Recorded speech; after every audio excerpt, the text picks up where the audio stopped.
We've dedicated this season to Amanda Price, and the kids have really bought into that, and I challenged them. I told them if we're going to do this, I want them to do it the right way, and it be something that Amanda would be proud of. And from day one, they have shown us that they are willing to do that and buy into that, and hopefully once the season begins on Monday, that we can start selling out and committing to doing things the right way, and getting mentally focused and prepared to play that first football game. So we're very excited about it and ready to get going. You can't have a successful football team without a successful group of seniors leading the way, and so far we've seen exactly that, and hopefully that will carry on into our season. It hopefully will be a special season for us. We're excited. When you get that experienced quarterback, that always makes life a lot easier for you. So Spencer's coming into this year with a lot of experience from last football season.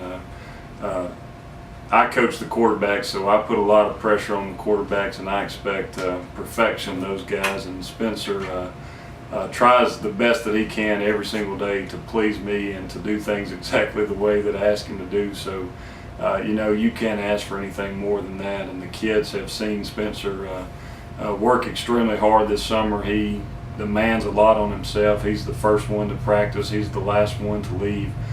He puts in a lot of extra time when nobody else is around, trying to get himself better. And it's easy for people to follow you when they see you leading in the right direction. And I'm so thankful for his character and his work ethic and his leadership, and he will be the leader of our offense this year, and hopefully he will lead us to be very successful. Our receiving core, we lost our primary receivers last year. We lost Josh Harden, Josh Creekmore, and Riley Aliff. They were our primary targets last year, and that's going to be the biggest challenge earlier in the year, is trying to find guys that we know can get out there and catch the football and make plays when the opportunity is given to them. But the guys have worked extremely hard this summer, and we've got a lot of different guys that we're going to be looking at.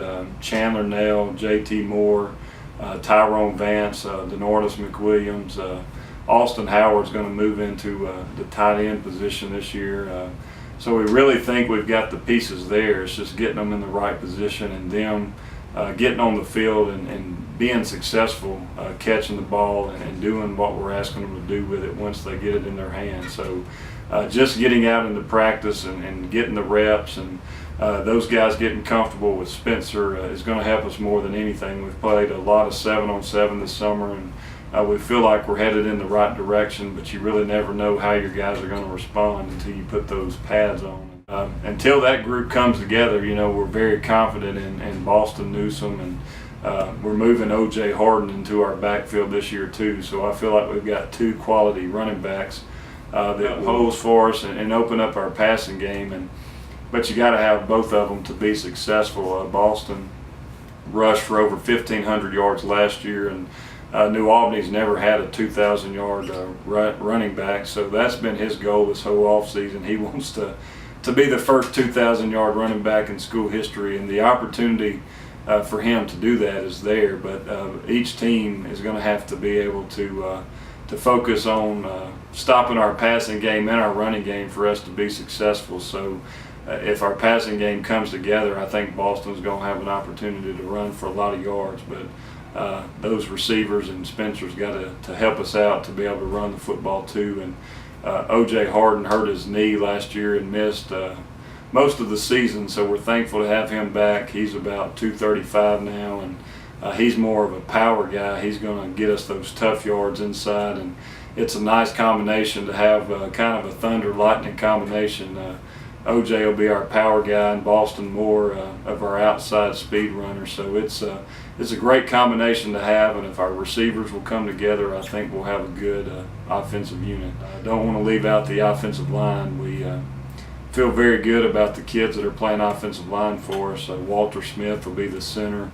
Devontae Bradley and Aaron Pipkin. Aaron has rejoined our football team. He did not play last year, but he's come out and worked hard, and we feel like he is going to step in and be a key player for us on the offensive line. And then we've got two tackles returning in Broderick Cook and Jake McDonald, and we feel very good about those five guys up front. And we've got some depth there. We got Michael Farrell will be a key backup for us. Cedric Buford will be a backup for us, and Coach Coleman's got about 6 other guys that he's trying to find about 4 or 5 really good backups that he can depend on, and it's just going to be determined by those kids' effort during practice and their attitudes to whether or not they step up and become Friday night football players. But you're only as good as your offense and defensive lines will allow you to be, and we feel like those offensive linemen can help us be successful, and they're hard-working kids, and I know Coach Coleman's going to do a good job with those guys. We are very fortunate to return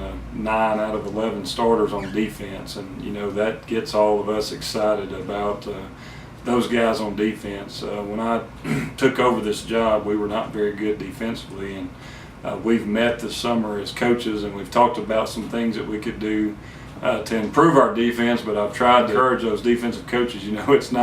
It's not broke. What we've been doing has worked out very well. So let's just continue to get better at what we do, and let's throw some new wrinkles in there that would allow us to be even better on Friday night. But Coach Cox, Coach Monroe, and Coach Kelly have done an outstanding job with our defensive football team, and we just want to continue to get better. I really felt good about the effort that they put out in the spring game, and those guys now get excited about being on the defensive side of the ball, and we just want them running to the ball as hard as they can every single play, and we've got a bunch of playmakers on that side of the ball, and if a team don't score, they can't win. That's what we try to tell our kids. So they've really bought into that, and we want to be the best defensive football team that we can be.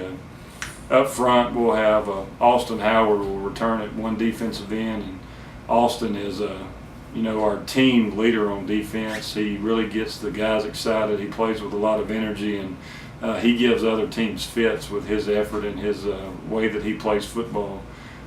Tyrone Vance and Cassius Clay will be battling for the other defensive end position. Those 2 guys got a lot of experience last year when OJ went down, and we're going to open it up, and whichever guy proves he can play there will get that position. But our 2 defensive tackles will be Walter Smith and Devontae Bradley. Those 2 guys.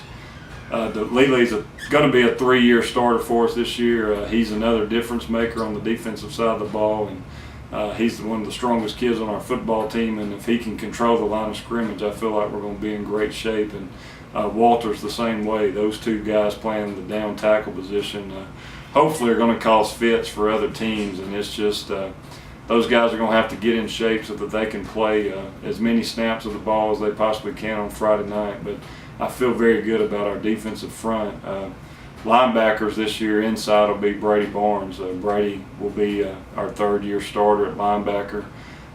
You can't ask a kid to replace Riley Aliff because Riley was an exceptional high school football player. He understood the game and knew the game. So, we're asking Brady to help lead us and be that guy, but we're not asking him to be Riley Aliff. We want him to be Brady Barnes and take over that position in a way that he's capable of doing it. And our other inside linebacker will be O.J. Harden.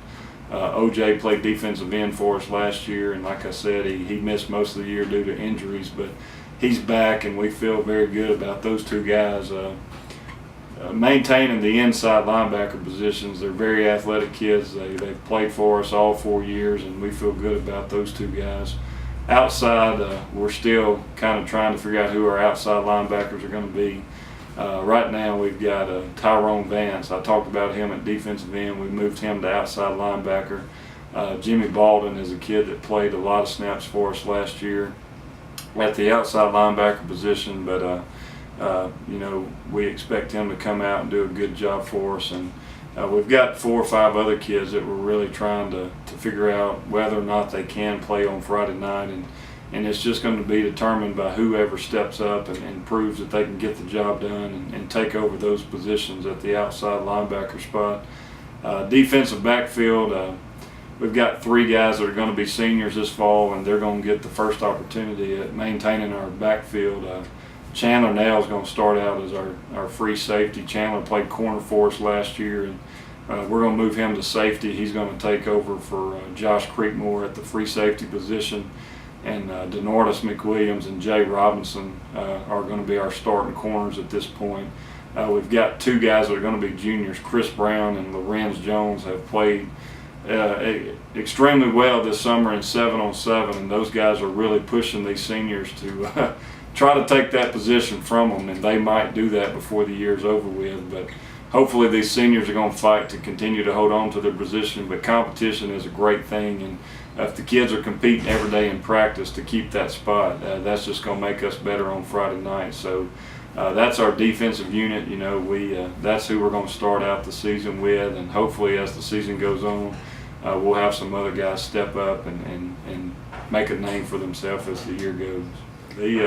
Our schedule is very difficult. We start out with our big rival Ripley, and then we play 10 consecutive 4A football teams. And if we can stay healthy this year, I think once the playoffs roll around, we'll know exactly where we stand. But week 2, we get Itawamba here at home, and they've got Ashton Shumpert has moved back to Itawamba, so we're really going to be tested week 2.